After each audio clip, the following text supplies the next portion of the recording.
Trojans Talk Research is a monthly spotlight on the research interests of choice faculty presented by Troy University's Office of Sponsored Programs. This month features the Sorrell College of Business's Department of Decision Systems and Sciences. Leadership Ph.D. student Mary Joann Rouse will discuss 3 working papers. Okay, I have 3 presentations I have a varied group of interest on. First, thank you all for taking your time to come hear this presentation today. My first presentation is going to be coaching in higher education. Teachers shifting role, and we're shifting roles because the world is changing. And if we integrate AI and some of the smart technology, we get the opportunity to actually engage with our students more. I'm also working on another paper having to do with teachers, coaching teachers as we move forward in this AI integration. But we're going to concentrate on students right now. The world our students are facing is changing. It is not the world that I started out in. It's not the world that you started out in. You're much, much younger than I am. Technology, increased speed of information transmission. Smart education technology is a platform that is being heavily used in education today. Third, there's the advent of artificial intelligence. You've all heard about ChatGPT. We're all being told it's going to do away with 8 out of 10 jobs. We're being told that no, it's going to create more jobs.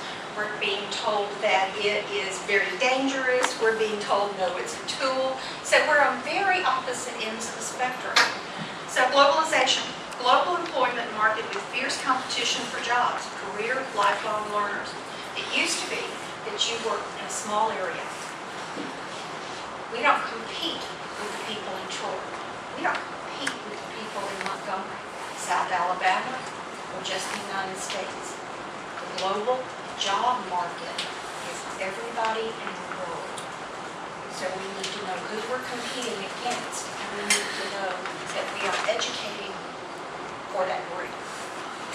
Okay, the world is volatile, uncertain, complex, and ambiguous. The job market is literally changing every 5 years. Governments are unstable. So we have to be prepared. Did anybody expect COVID? No, blindsided. Maybe 3 months warning. COVID was the first, but it will not be the last world pandemic. And I'm not saying that to be scary. I'm saying we need to be prepared. Why? Teaching historically. Sage on the stage. I have all knowledge. I will instruct you on that knowledge. That's pretty much been a lot of what professors have done, or teachers have done. That's historical. Textbooks. Here's a textbook. Read it. Teacher-centered. I know that's part of pedagogy, but not where I want to go. Teacher source of knowledge. I'm limited in what I know. I think that you deserve as students the knowledge of multiple instructors who can help you. So, struggle for engagement. This is how I learned, so this is how you should learn. Reading, individual, lecture, exercises, which are generated to gear to all professions. It's very broad and spectrum. Then teaching is evolving. Subject matter experts, guides willing to engage. This is where we need to go. Smart education technology with an AI platform so that the smart education technology, and we're using that already, but not so much on an AI platform. It needs to be more engaging. Individualized knowledge and personalized lessons can come out of an AI platform on smart technology. Increased engagement. Your millennials and Gen Zers, this last year, I have taught nothing but Generation Z, okay? So my class demographic is shifting, and Ms. Thomas and I, every 2 years, we take a look at the demographics of our student, how they like to learn, and we try to incorporate their methods of learning into our overall course details. So, millennials and Gen Zers like collaborative learning, teams. They like video. They like smart educational technology, delivers individual and personalized lessons, exercises geared to specific careers. You remember I talked about knowledge used to be dispersed as general knowledge? They're coming in, I don't want to know what engineering does with this. I want to know, I want to be in the medical field. Where does this apply to the medical field?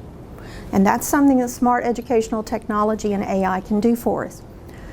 Gen Z has specifically said in survey after survey that they like teachers as coaches. They don't see themselves as the teacher knows all, but they do see that teachers can provide guidance on their career path. Okay. So I'm going to go through millennials very quickly because this is an exiting demographic, but they will still be here for another 5 to 6 years in higher education and in online classes. Millennials were born between 1980 through 1994. In 2023, the youngest is 29 and the oldest is 42. These millennials, by 2025, will be the largest workforce in the world. They favor collective actions, group and teamwork, have tech skills, but only in reference to direct need. Favor focused learning that has practical application, personalized lessons, short attention span, micro or nugget learning. They no longer want to have a 50-minute lecture. They want a 10-minute lecture, go apply it. A 15-minute lecture, go apply it. So they want that very quick turn, okay? They challenge authority. Teachers must listen and rebut with proof of what our teaching methods are used for. They crave recognition and value research, but they particularly like Google. Their research is coming off Google. So there is a definition of what is an authority or what is just somebody on TikTok. Okay? Now, Gen Z. The largest population in the classroom today, 1995 through 2012, the youngest is age 11 and the oldest is 28. 100% of my students, both in the classroom this year, was Gen Z. Now, my online class was mixed. Learning characteristics include, go ahead and just, prefer hands-on learning, tech savvy, but not tech literate. Gen Z actually has a fear of technology. So we're going to have to overcome that. This is the generation that has grown up hearing about identity theft, that they are scared of what technology can do or how it can interrupt their life. Millennials will, oh, this is something new, I'm going to become very tech savvy with it. So millennials are not as integrated into their life. So anxious and depressed due to high social media contact, COVID, and isolation. These are some of the characteristics. They prefer a collaborative, so they like to work in teams or small groups. They don't learn through lecture.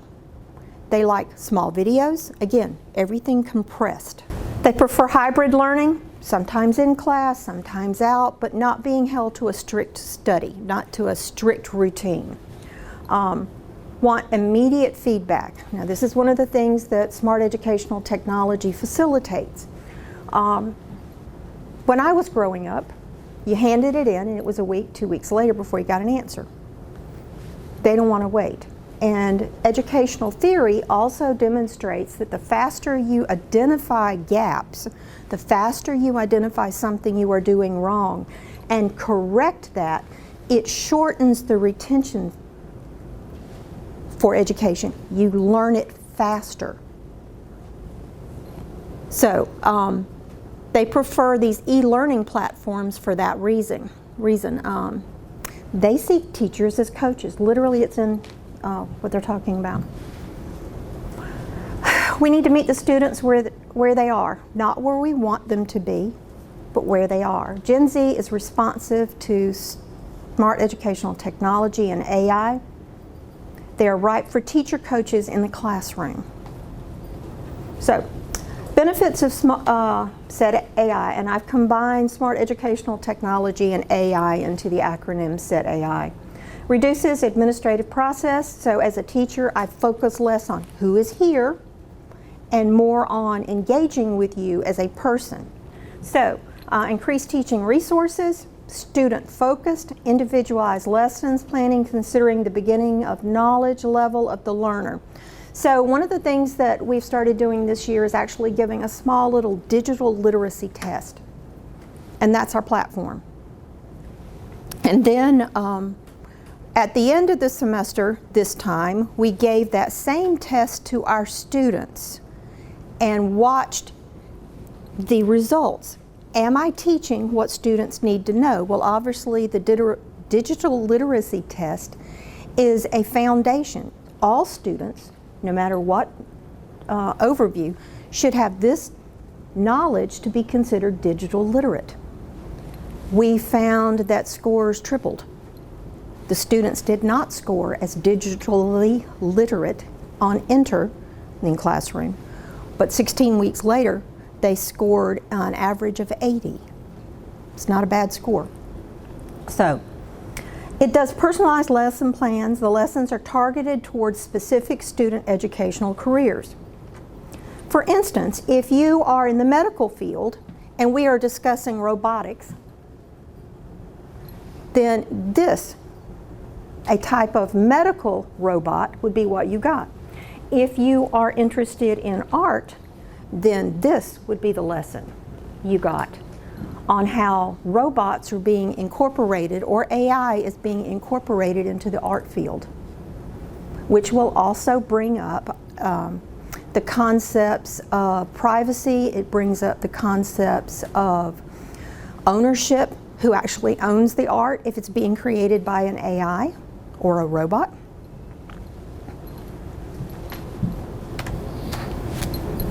Coaching is in our job as teachers, professionals, to get students to the other end of their educational journey with skills they need to succeed in today's environment, which is not the environment we grew up in. And as I've said, they are predicting, or currently your job skills change every 5 years. We are constantly having to re-educate ourselves in just about every job. To make this transition, teachers need tech skills for smart educational technology and AI integration, course and classroom design. We need an understanding of learning theory, understanding of new roles of teachers, and coaching knowledge. It is our job as teaching professionals to get students, oh, that's the same comment. The United States government recognizes this. They have done several legal actions. Every Student Success Act, the Individual and Disabilities Education Act, Race to the Top Act, and Reading Excellence Act. These are focused on instruction and making sure that students get the support they need. Coaching can take place individually or in groups. It can also take place between peers. Students have specific professional goals. Teacher coaches develop interventions to maximize the student's potential growth outcome. So it's not releasing the smart educational technology or AI to be the teacher. It is teacher-driven, instructor-driven, to make sure that the student is getting what they need. Coaching uses a shared power dynamic which enables growth by both the student and the teacher. The teacher-student relationship requires trust, communication, and transparency to be successful. Peer coaching, students to student, example, really fits the Gen Z. Coaching benefits increased engagement with material, increased engagement with their chosen career path, shortening that distance to graduation.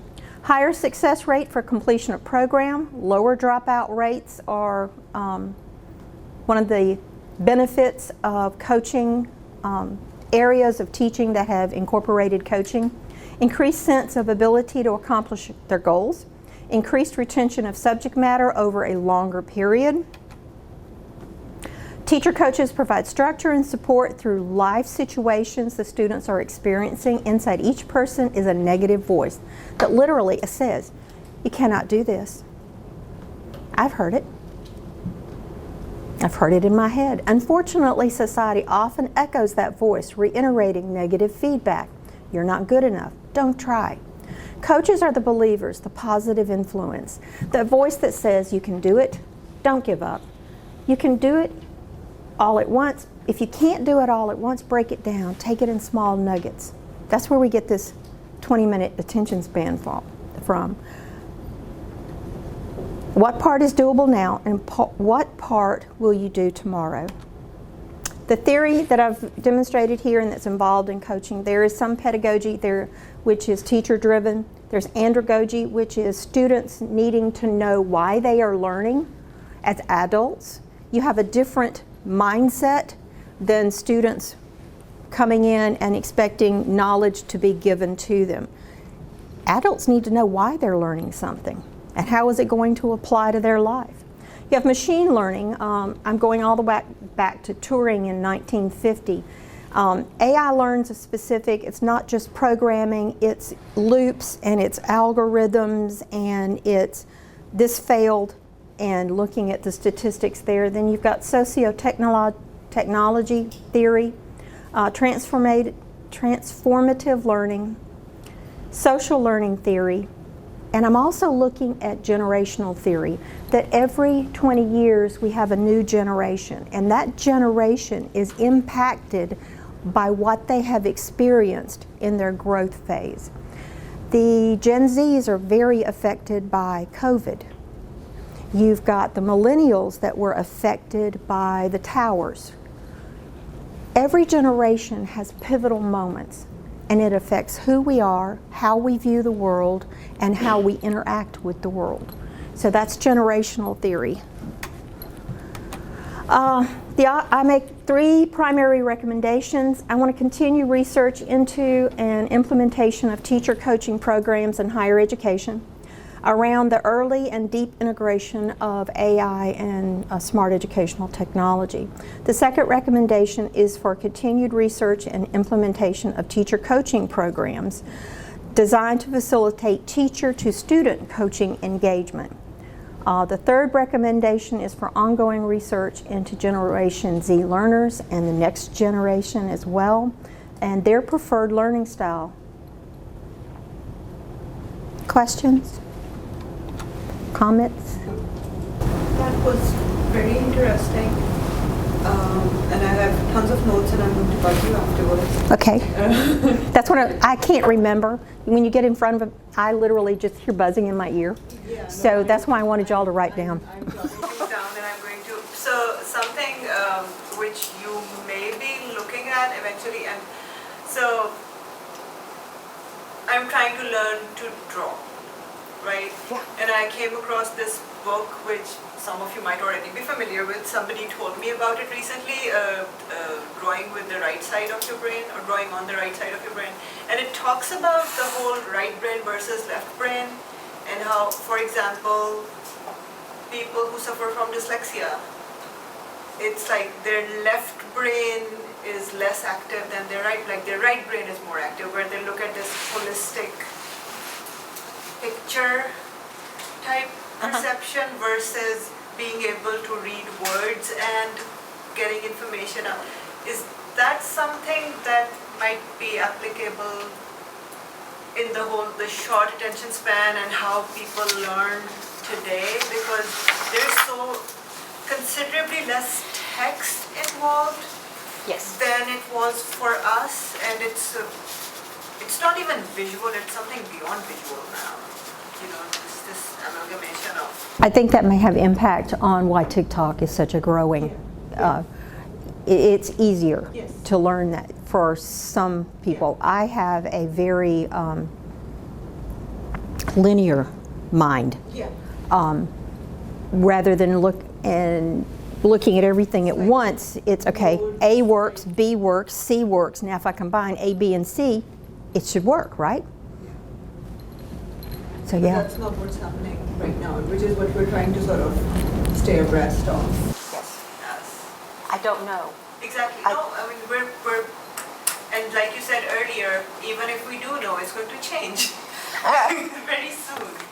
So thank you. That was. But that's an interesting dot. I will research it. My last presentation is what introduced me to generational theory, and I'm very fascinated with that. I have the mind of a gnat. I go from one topic to the next. Anybody else? Okay, my next one is about a shooting. Now, again, this is multiple papers. There was a shooting at Joe Louis', and Joe Louis' is a eatery, and it has a warehouse that supplies their food, okay, and they bring it in. So, the teaching notes, this has actually already been published as a case. But in the process of trying to further develop the notes that are given to teachers to fully expand on all the possibilities, if you'll flip your paper over, it's a question, you got it, you had it right. It's a long list, and what do you want to see? What do we need to explore from a teacher's perspective and provide them with that would fill out what students want to know, okay? The second thing is that I'm kind of using this, we've already started another paper on the shooting of Joe Louis' in the sense of what do we need to know as institution? What training is available out there for people if you are in an active shooter situation? How are the police trained? How are all of our military trained? What goes into that? And it's more of an HR paper on being proactive instead of being reactive. So it's kind of got a dual purpose here. Main is teaching notes.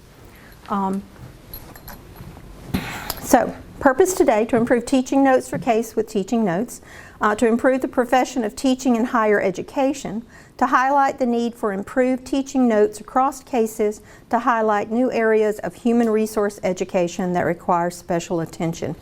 And the other one, okay, this is our main focus though. Human resource education, we could not find a discipline module or other teaching object about firearms in the workplace. It's fairly recent. This has only been going on for about 10 years to this type of wave that we are seeing. Government guidelines indicate the need for workplaces to be safe. We all recognize that we don't want to, come to work every day in combat gear. California Workplace is an example. They had April 1 of 2017, Prevention in Healthcare. You've got OSHA. Recognizes its obligation to develop standards and guidelines to provide safe workplaces for healthcare and community service workers.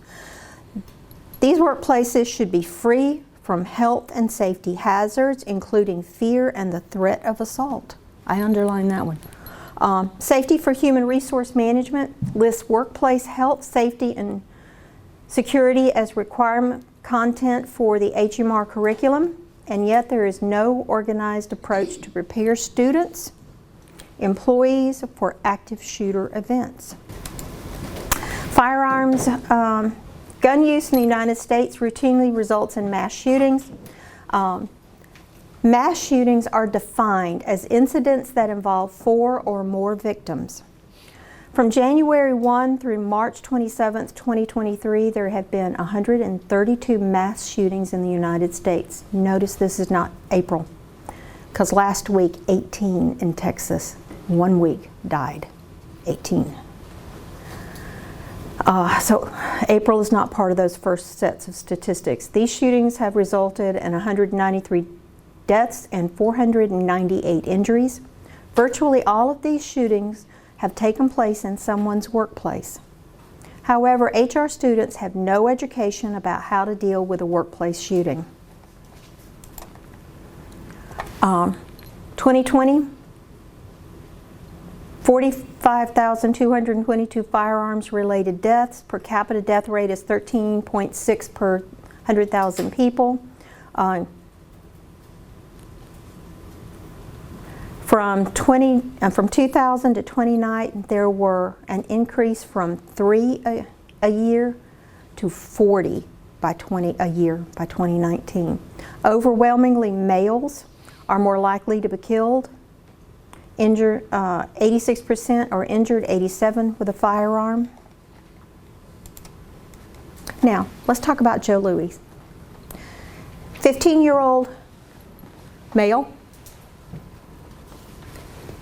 gets a job. He goes to a temp agency and they employ him. 1 week he's there. His family members work there as well. There was a shooting in the parking lot. He gets scared. He goes to the street and buys a firearm so that he has protection.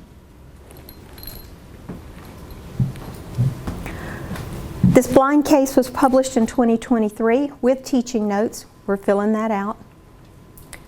He goes to pick up a box while he's at work. Box shifts, hits the firearm, it falls, and he shoots himself in the foot. Okay? Manager on the site is employed by Joe Louis, was aware of the presence of multiple guns in the workplace. They had a sign, but there was no piece of equipment that did metal detection. There was no verbal warning, no interaction. They felt their legal responsibility was upheld by the sign over the door that said, "No firearms." Temporary agents suggest 18 improvements to curtail gun use in addition to a single sign that the employer was posting. The employer refused to make any of these improvements. And the victim was denied workers' compensation, even though he was in the hospital, because a drug test indicated the presence of THC in his bloodstream at the time of the shooting, which was also, he had signed the waiver that said he was aware, no guns and no drugs in the vicinity, in the workplace. Occupational safety, federal law enables you to a safe workplace. Your employer must keep your workplace free of known health and safety hazards. You have the right to speak out about hazards without fear of retaliation. You also have the right to receive workplace safety and health training in a language you understand, work on machines that are safe, receive safety equipment training, be protected from toxic chemicals, request OSHA inspections, speak to those inspectors, report on injuries and illness should be provided, and get copies of your medical records. Review records of work-related injuries or illnesses, and see results of tests taken to find workplace hazards. Current teaching notes highlight generic topics such as leadership, social responsibility, interaction of HR functions, and legal issues. They are extensive. They are intended to sensitize and provide a forum for discussing about the many issues surrounding a workplace shooting. On the list on the back, if you would tell me what content would help instructors use cases more efficiently. And I think I've given instructions on what one means. I think one means this is your type priority. So just go through that list if you would for me, please. And thank you. If you have any questions, you can send it to me. Like I said, we're developing another paper where we're going to go interview state police, local police, and a large metropolitan area police, because we've all have contacts there, and literally find out what kind of training they go to and what's being provided to the community, and be a little more proactive instead of not knowing anything about the subject of how to respond in an active shooter situation. I'm going to go ahead and move on to my next presentation then. Like I said, I have a very broad area of interest. I took Dr. Hink's class last year and got fascinated with coaching and mentorships, how they were very similar and how they are totally different things. Where coaching is geared to a task, mentorship is more related to the older initiating someone younger into an organization. Okay, so two different purposes, but they do kind of overlap. The theme here is we can do better. We are not providing the resources that instructors need in higher education. There's not a lot of coaching, there's not a lot of mentorship. And What are the issues? This is based on a study at the University of Tennessee where the research was conducted. Want to know why? What recommendations and comments and discussions are our agenda. Common knowledge and research. Mentoring has proven to be highly effective. It's like coaching. It's the right tool for certain times or certain situations. Every tool doesn't need to be applied. We need to choose the right one. The definition of mentoring is reciprocal learning relationship characterized by trust, respect, and commitment in which a mentor supports the professional and personal development of another by sharing his or her experiences, influence, and expertise. Okay, on the left you'll see 3 overlapping approaches, and on the right you'll see the definitions of each. So you've got transformative learning, creates more far-reaching change in the learner, which provides a significant impact, paradigm shift, and changes fundamental assumptions. It's a growing process. Situational learning, knowledge is posited to be a product of the culture, context, and activity in which it is used and developed. So the culture at a large corporation is going to be different than a small store. The culture at a large higher ed education is going to be different than a community college. So everything has a context. Constructivism approach based on the need to know. Adults are self-directed, and this is andragogy by Knowles. Adults have an abundance of prior life and work knowledge. Adults learn when they are ready and have a need to learn. Life-centered oriented to learning can respond to external motivators, but are primarily internally motivated. This is a task you need to do. Your supervisor gives it to you and you say, I don't know anything about it, and the response is, go learn it. Okay? That's motivation. You have to learn it in order to maintain the job, but promotions are also tied to learning new skills. Learner approach appropriate social conduct through observation and imitation. It's how we learned to begin with. We watched our parents, our community. It's how we learned to be social. When mentoring junior faculty, more likely to be published in peer-reviewed journals. Now, for my students, that may not mean anything, but for academia, it's publish or perish is the old saying. Likely to be more productive, efficient, and motivated with a mentor. Institutions of higher education routinely do not provide adequate support for mentors or mentees. Limited research on mentoring in academia. There's a lot of research on mentorship, but not so much how it takes place in academia. It's valuable. Formal mentorship is good use of their time. Junior and senior faculty agreed that the program needs oversight. You just can't say, here, go find a mentor. There needs to be people who've said, yes, I am willing to mentor, and you establish a rapport. Junior faculty want accountability. Be sure mentoring happens, it is good quality, and is beneficial. You understand the difference. If you've ever had a mentor and there was no feedback or there was no engagement, that's poor mentoring. You need somebody who can show you the ropes, give you advice, but also listens to your concerns. Senior faculty comments, mentees do not understand greatest need and are not related to research and promotional tenure. Effective mentors and programs believe socio-emotional, personal, and interpersonal are key to developing a relationship of trust. Lack of senior faculty, especially in underrepresented minority faculty, must count as service. It must be recognized that you are mentoring. It takes time. Time is a commodity, it's a resource. Comments were that junior faculty really needed time management, work prioritization, and work-life balance. Who do I go see about this information? Informal and formal program differences. Survey found informal may exist even if mentees have a formal mentor.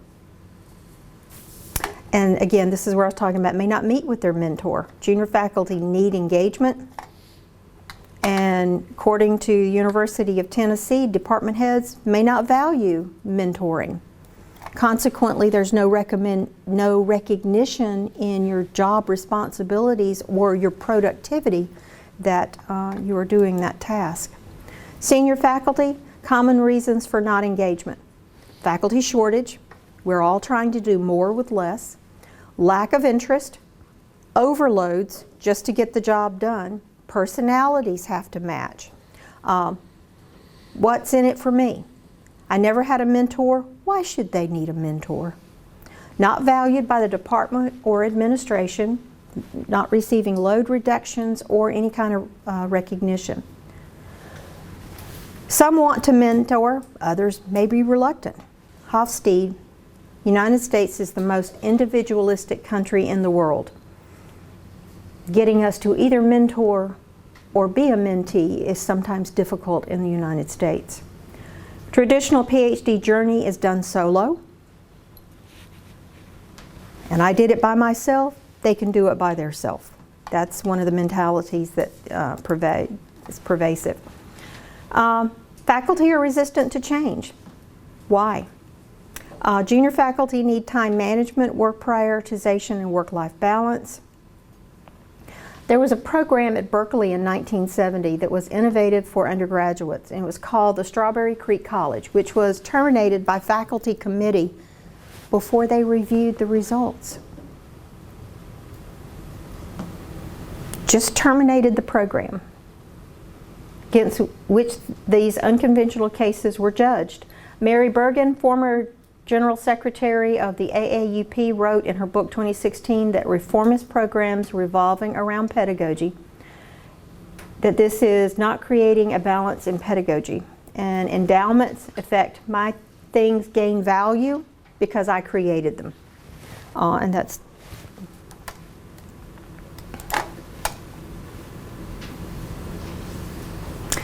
when we come into teaching in higher education, we are subject matter experts, but nobody taught us how to teach. You don't get an education while you're learning data analytics and how to be a teacher of data analytics or technology.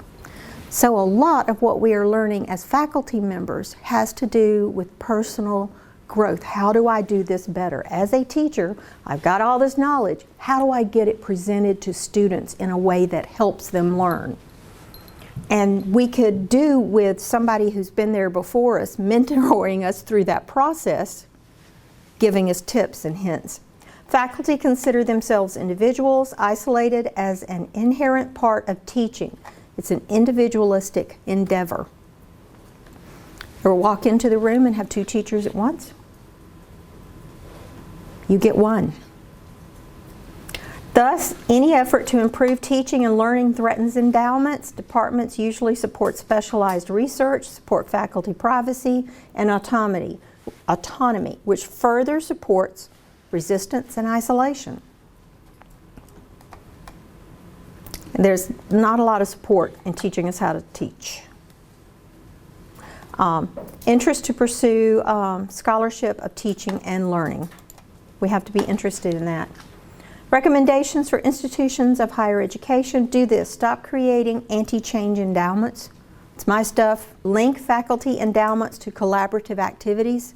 We'll support you in doing that research, but you've got to come back and present that research to other people, such as basically what we're doing here. Allow faculty to design the changes. Create channels outside the department, such as multiple disciplinary work groups. I teach in technology. Technology is not isolated to a technology department. We're all using it. I can learn from other instructors, just like you as students learn from other students. And we need to do research collaborations together.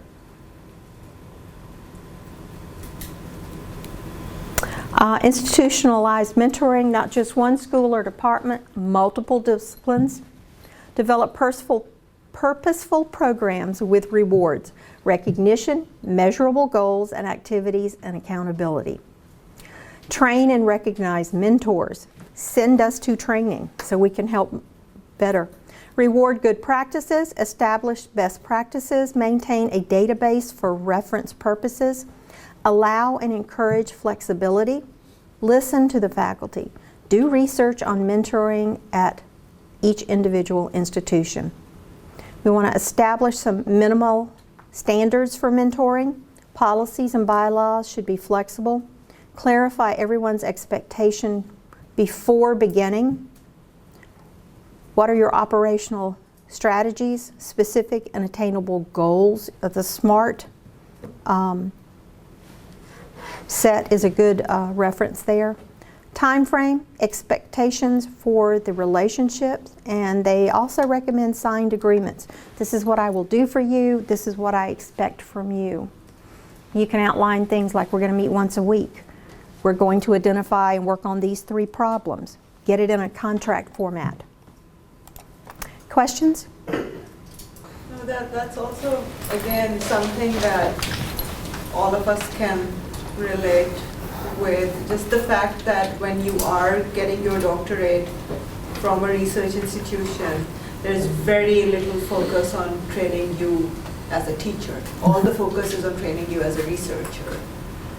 I think there are very few departments and very few schools who maybe do like a seminar on Teacher. instruction. Yeah. Because most PhDs go back into academia. Yeah. But also, off and on, I think there have been, like when you join a university as new faculty, once again, there are very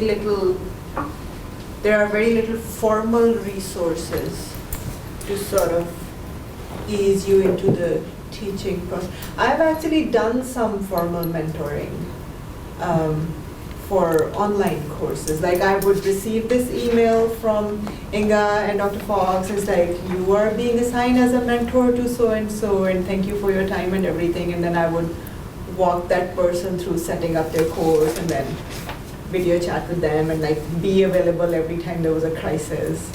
And like I had access to their Canvas shell as well. So we have done a little bit of this. And I was assigned a mentor who met with me once during my first 16 weeks here. My mentees have my cell number.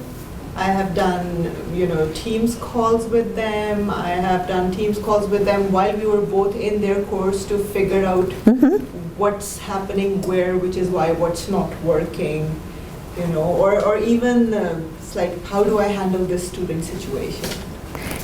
So like we have done that, but it has been, formally it has been for online courses, but informally, of course, we're there. We talk with our newer colleagues all the time. Did you receive mentor training? I did not receive mentor training. And see, this Having said that, I wonder if did anyone else in the room do that QM Quality Matters. Quality Matters. Training? So I had done that. So I don't know if that somehow qualified me to be a mentor for an online course, but no, we don't really receive any mentor training. Yeah. And like I said, my first was like one time. And then it was, well, if you need me, call me. Well, if you don't know what you're doing wrong, how do you know to call somebody?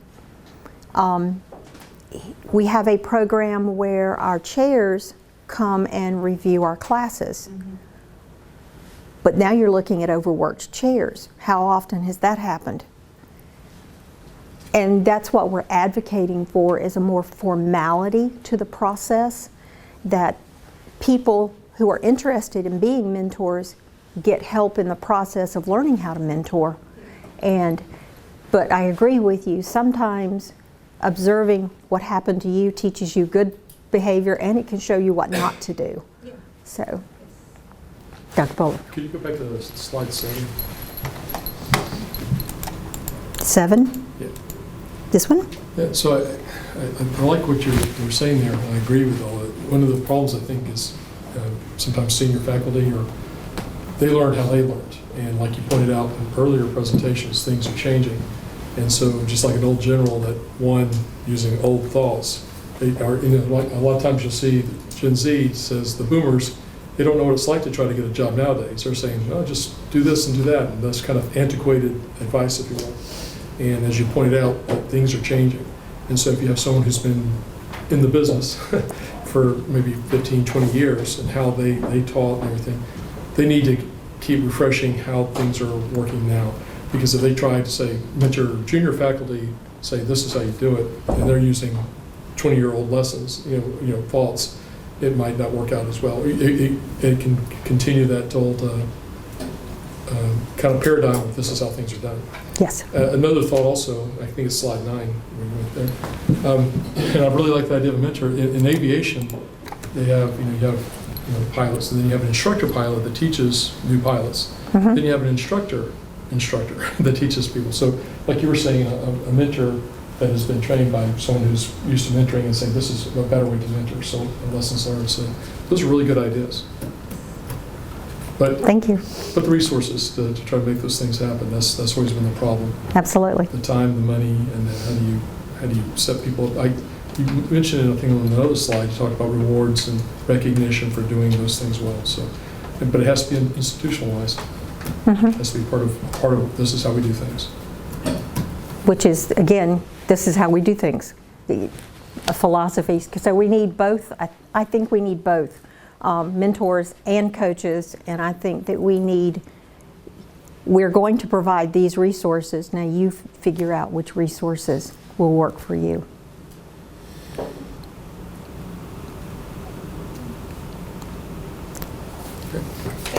Thank y'all. I appreciate your coming so much. If you'll leave your notes, I would appreciate those because I'll distribute them to the other people working on all these papers. Trojans Talk Research is a monthly spotlight on the research interests of choice faculty presented by Troy University's Office of Sponsored Programs.